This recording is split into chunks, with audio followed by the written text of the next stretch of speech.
Hello and welcome to episode 2 of our Founder Conversation series. This week we're talking about how HR isn't admin, it's actually growth on infrastructure.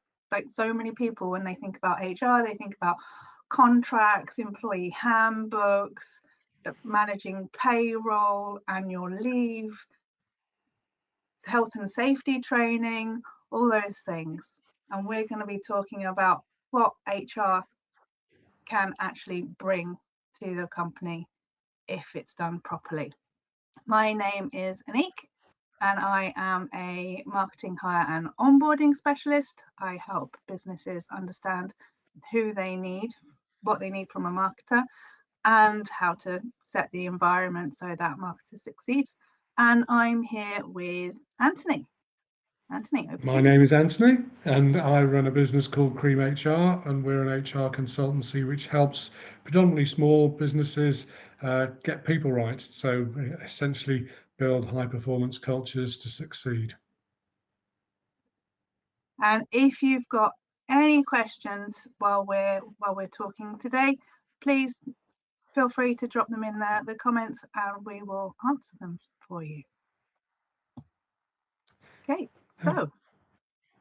Well, HR as admin, it's I guess almost certainly a lot of people automatically consider HR to be admin, and the starting point is probably why.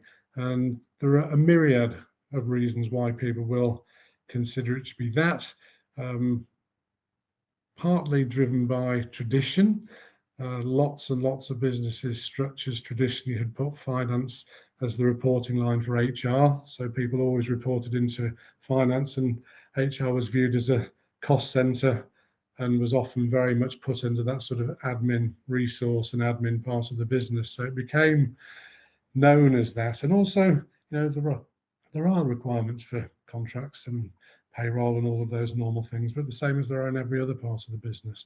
And it's interesting to consider, why people do think that and what HR means to founders when we first start hearing about it.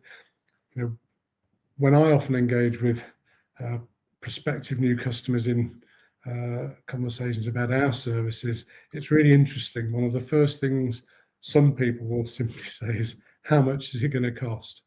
And of course, HR and people are normally the biggest cost in any business. They're the biggest part of most organizations' cost base. So a lot of owners automatically just go, God, no, not more money that I need to spend on people. And there's an understanding there in terms of that mindset. But in real terms, when I hear, or if someone asks me what HR means to me in a business, it's everything. Businesses do not do anything, they don't succeed, they don't go anywhere without people. It doesn't matter what you do. And even in a world where you see huge pressures on jobs through AI, everything is still delivered through people. AI is still created, supported, written by people, and it's always about people. So HR is that growth infrastructure. It's absolutely the thing that you need to get right to build a successful growing business, if that's what you want to do. Obviously, if you're not looking to grow a business, slightly different challenges, so we won't go down that route. But for founders who are looking to build a business, it's really, really essential that people sort of flip that mindset in their heads around people simply being a cost and look at people as an investment, because that's what they are. People are the biggest investment. That's why they cost a lot of money. They are your investment in your business. And as with any other business, any other investment, you look after it. You don't simply allow it to sort of wallow away and just treat it as a bit of admin that occasionally you check. You actively look after it to make sure it does well to serve the purpose it's there to serve. So with people in a business, it's about getting them right, getting the culture right, getting the structures right within the organization, so you can build an organization that will thrive and will really perform very well. So lots of interesting challenges around HR. And as always, we try and reflect this in stories and experiences that we've had in our experiences, so Anik and I, regarding customers we've come across. Of course, we won't name any names, but I have many instances of businesses who have literally hired loads and loads of people. So they've caught on something really good, whether it's in technology, whether it's in hospitality, whether it's in marketing, but whatever it is, they've got a great idea that's taking off. And all of a sudden you go to see them, and from being a couple of people in a small building a few weeks ago, there's suddenly 20 people in a building, and then it's 30, and you've got all these people doing lots of different things. And that can be fantastic, and it can be obviously really, really exciting to be part of that journey. But one of the things we found with some of those businesses is that they've gone through this great growth phase of taking that opportunity to build the resources, but they haven't actually thought about what they need in terms of those people. So there wasn't necessarily a plan. I've come across many businesses who I've sat with the owners, and we've just hired such and such, and it's sort of, well, what for? And well, they're great. They're going to be a really good fit for our business because they've just got this thing.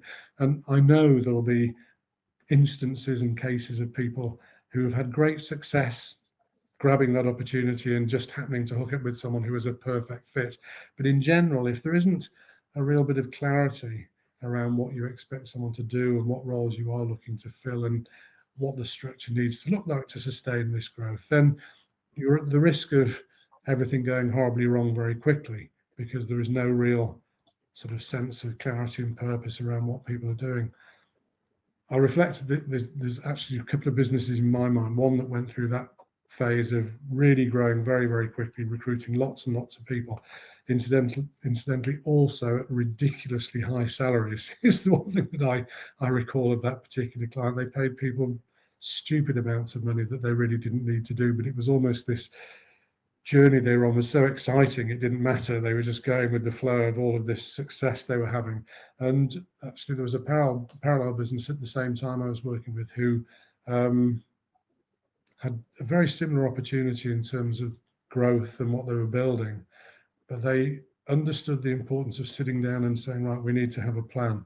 We need to understand how the metrics work for us to hire certain people, where we need the people, what they need to look like. So their cultures were very similar in terms of they both had fabulous people cultures. They liked people, they looked after them well, they gave them that sense of belonging. But one had a real sense of clarity of purpose, and the other one was sort of in this mad growth phase of mayhem, but without any real plan or clarity of purpose. And the two success stories went very differently. So one really succeeded. They grew very quickly. They continued to grow. They continued to plan. They required for a lot of money and had great success on the back of what they built. The other one constantly went through challenges. They did manage to secure investment, but the investor pressure they got was immense because they actually weren't able to hit the numbers. They weren't delivering what they promised to deliver. So they were constantly going through restructures and rehashes, and it became a really tough environment for people to work in. There was lots of blame. It was always someone else's fault. And it was all down to this real misalignment, if you like, of what they were trying to achieve because they hadn't actually thought about it at that early stage. It gets into a bit of a cycle. It gets into a bit of a cycle, isn't it? Because startups, it's like that's what they're aiming for. They're not just aiming for this round of funding. It's the next round of funding and the round of funding after that. So they need to create the structure that will drive them through that instead of what you're just saying of like ending up in chaos and like constantly restructuring. A little bit like a dog chasing its tail, sort of. You're right, Nick, and it's that real sense of investment is something people seek, and investors will generally do a very good job of due diligence and looking at what they're acquiring. But in that early stage where lots of businesses are relatively unstructured, it's easy to see something that looks like an opportunity, but that lack of clarity, that lack of alignment between what we're trying to achieve and how we're trying to achieve it, and how all of this sits with people and what the people look like in those roles. Not spending any time on that and not getting that right can be absolutely catastrophic for a business. So, yeah, I think the other part of it, which we haven't touched on, of course, is that lots of business owners only think of HR when something goes horribly wrong. So, yeah, I've literally had an email from someone I haven't heard from for ages yesterday, and I thought, wow, that's interesting. And it's obviously it's about an issue, and it's that doesn't mean they don't do some HR stuff well and they aren't interested in what they're. But HR is often just saying, oh yeah, we need to go and get some to sort out this mess. And again, that also fits with alignment in my experience of working with lots and lots of founders at early stage businesses that grow quickly. If you get the early stage right and you get the people bit right, you have far less problems. Again, it's that investment. Yes, it costs money, but it's an investment and it's spending that money wisely to do it well. And I think that's a really important thing to consider in that early stage of your growth. Yeah, and it's feeding the foundations of everybody understands what their role is. Everybody understands how they should be working together to deliver it, because it's like we were saying in the last episode. Businesses aren't built in a vacuum. They're built by people. They're built by a community, and when they understand where they are in that community, then they can work together and they can really deliver. And it's that clarity and alignment that you get at the top, that you get at the beginning, that feeds through the rest of the business. I remember talking to a founder who was the CEO, and he had taken on a CTO to manage the product.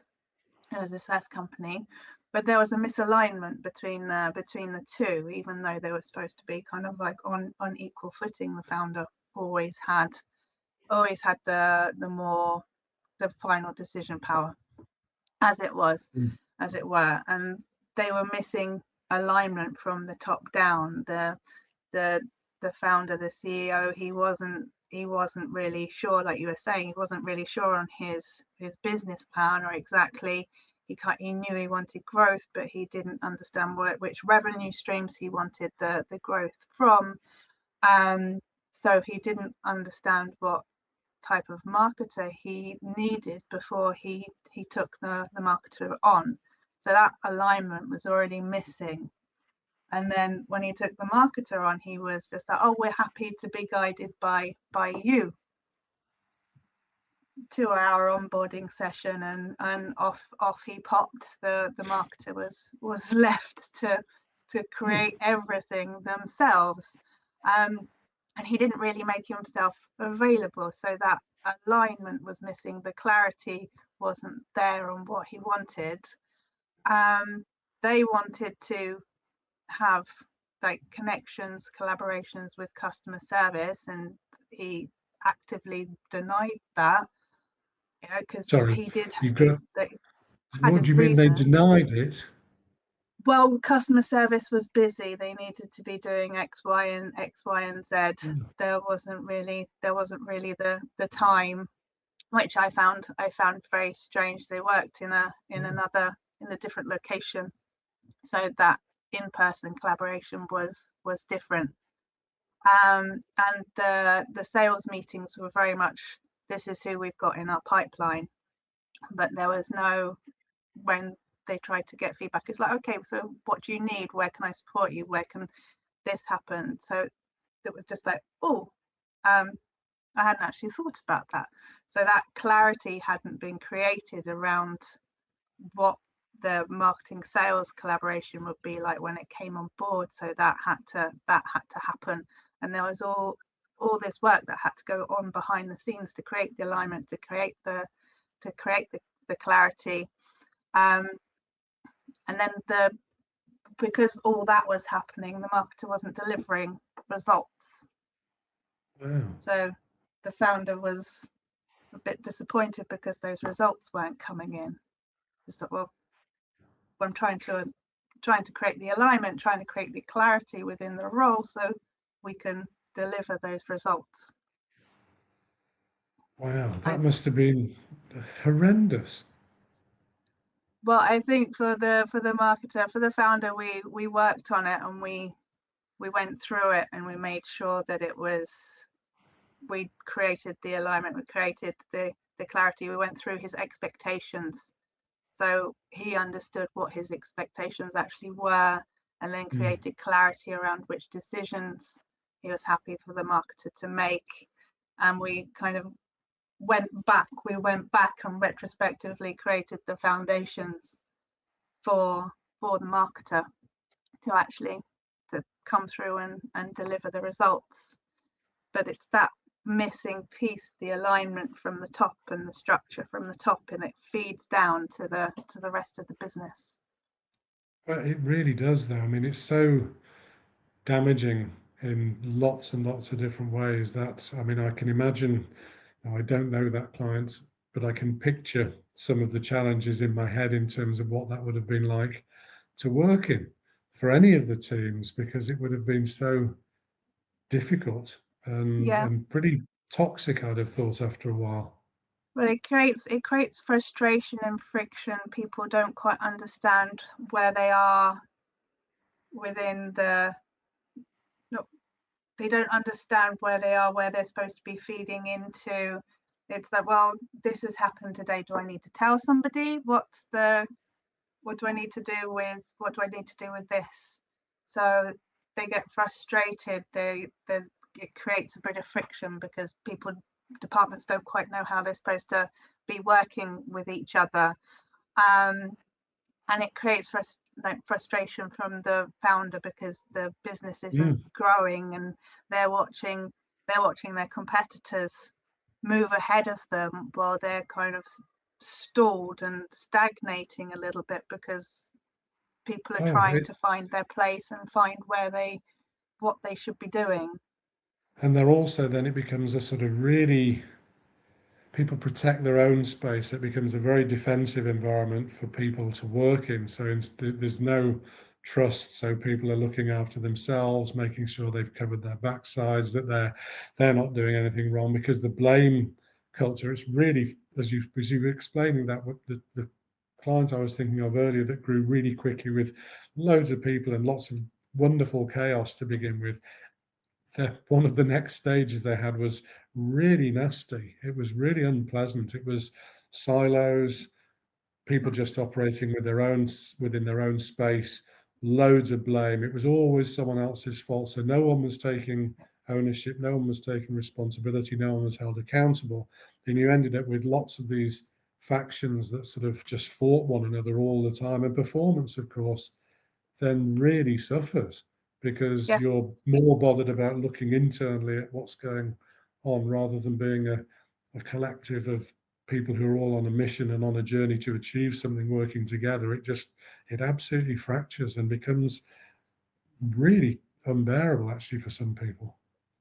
like it creates a lot of uncertainty without Mm, structure. People even people that are kind of like footloose and fancy free, that are spontaneous and like doing this, that, and the other, they also like a little bit of structure, a little bit of routine.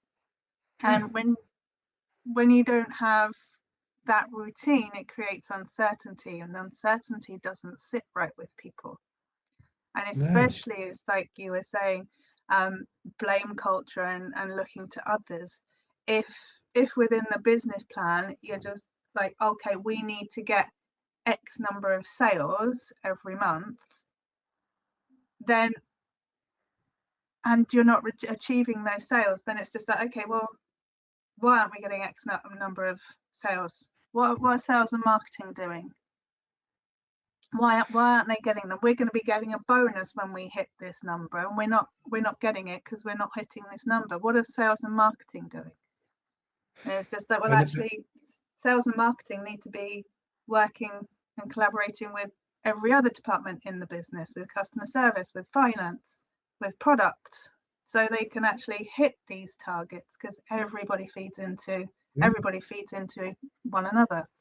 So and it, it's so well, crucial. but it's interesting, because I was thinking about, one of the things we were discussing a while ago was about how do you tell when a business is in that sort of state, and it's, you can feel it when you go into an organization. Everything, businesses that have got lots of those lack of alignment, and it's it's so, everything's urgent, everything's stressed, everything's really at breaking point all the time. There's no sense of calm. Whereas if you go to some organizations who are incredibly successful, they can appear so, it's the swan on the water, isn't it? They appear Yeah, this absolute vision of grace and elegance and sophistication. Underneath, everyone's pedaling hard to make sure they're doing it, but they know what they're doing and they're doing everything to make it work. And it's a I was with someone yesterday actually, and they reminded me of a really good.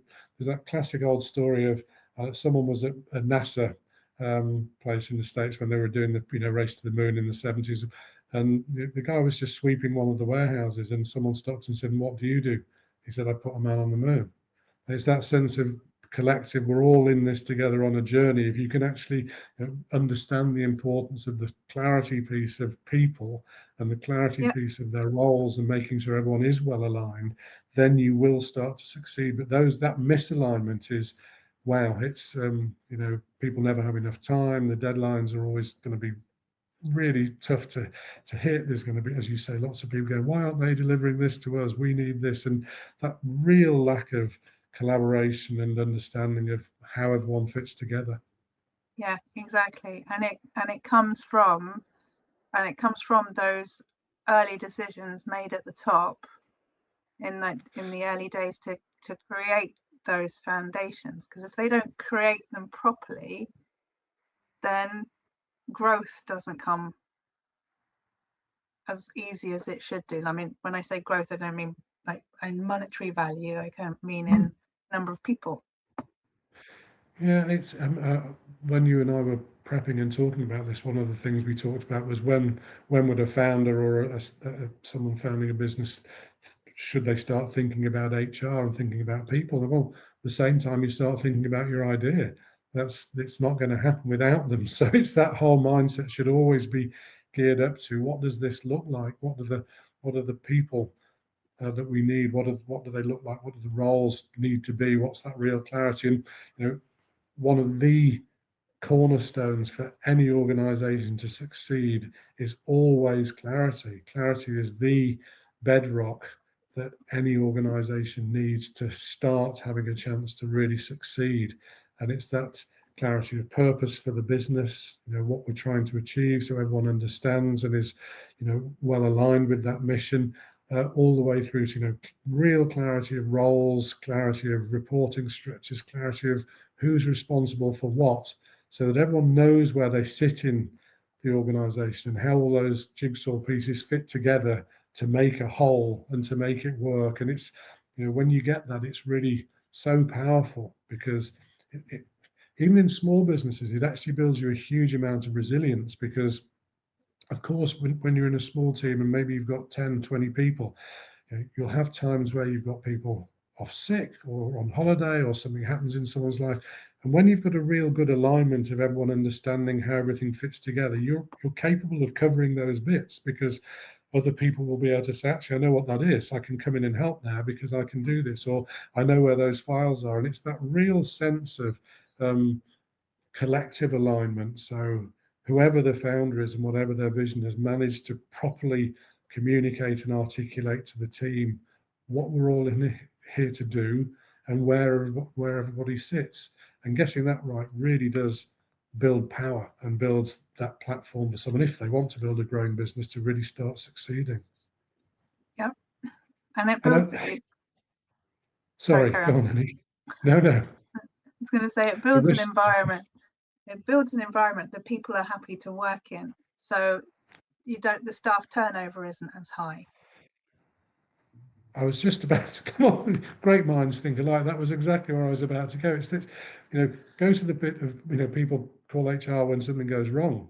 Yeah, of course they do, because they're the people to hopefully help them deal with it and put a good solution in place to fix that. But when you get it right, you have far less time to spend on the things that go wrong because it doesn't happen as often. And you create an environment where people stay longer because they enjoy the environment in which they're working. You create an environment which is easier to recruit because people hear about this organization that's got something special. They can talk to people within the organization and get this really positive feedback that it's a great place to be. And it really makes the whole of that experience and that journey from a founder's point of view, so much more satisfying. Mhm. And, and the counter to that is, obviously, while we live in a world where we're populated by so many solicitors, and we've got courts that are full of, employment tribunal cases about 2 3 years ahead before you'll be heard, because there's so much litigation. But that, the counter to this, when you don't really recognize the value of that clarity piece of making sure you get it right and that people really understand their roles and that they are able to perform those roles and where they fit into the pieces, an awful lot of stress. Founders who really find it hard to switch off. It's unhealthy. People Yeah, will be really genuinely ill through stress and overwork because they're always trying to patch things up or fix problems. And as you said before, that whole environment of teams of people not communicating, not talking to one another, silo mentality, blame culture, it's horrible. And I would imagine from the statistics that a huge percentage of organisations in this country conform with that lack of sort of structure, and they have a great deal of stress in their lives. yeah, yeah, exactly. So it's yeah, I think it's so important to get right. And going back to our original premise about HR not being admin, of course there is admin in HR. It's you do need to give people contracts of employment. You do need to make sure you've got correct rules, policies, procedures that comply with the law. But you do have to have those things in every other part of your business as well. So it's not that HR is somehow admin heavy. It's the fact that that just goes with the HR territory. But businesses that truly understand the importance of getting people right and putting some real thought and consideration and planning into the clarity, into understanding what we're trying to achieve and making sure we find the right people to hit those targets, will have far, far, far more success. It's not a bit of admin. And there's a funny bit in my head going on at the moment, because I also have this massive mantra, culture eats strategy every day. So there will be people going, no, it's not all about structure. Of course it's not. But if you don't have that people structure and that real clarity of purpose and alignment within an organization at its early stage, you will have chaos and you won't succeed as quickly. But going alongside that, of course, is how we treat people in those organisations. But it's much easier to create a positive culture in an environment where you've got clarity, because you're going to have more time to create the culture. Exactly. And yeah, and it's easier to create the culture when people are happy and working together.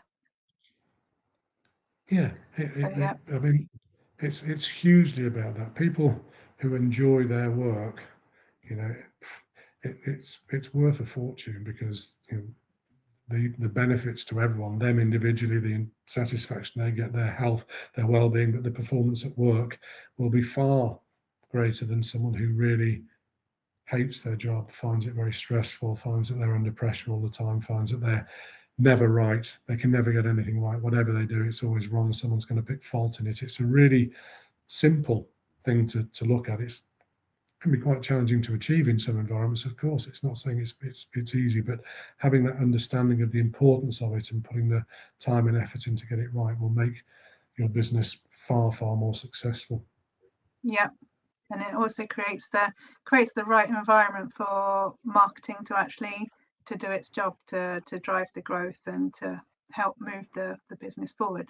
If all the alignment and clarity has been put in place first, and everybody knows how they're working together, the leadership team knows what they want and knows how to feed down and give them the information required for them to actually to do their jobs.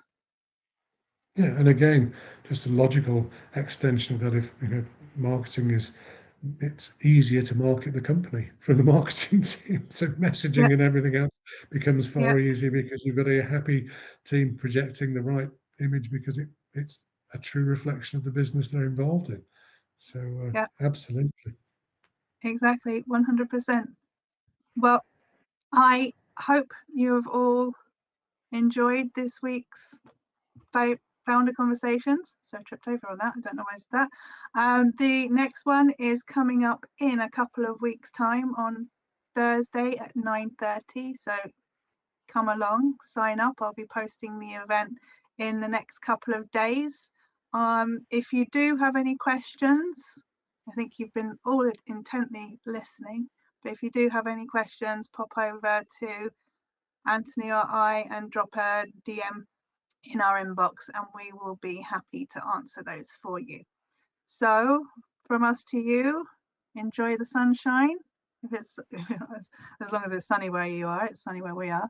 Enjoy the sunshine, and we'll see you in a couple of weeks. Yes, thank you everyone. See you very soon. Take care. Take care.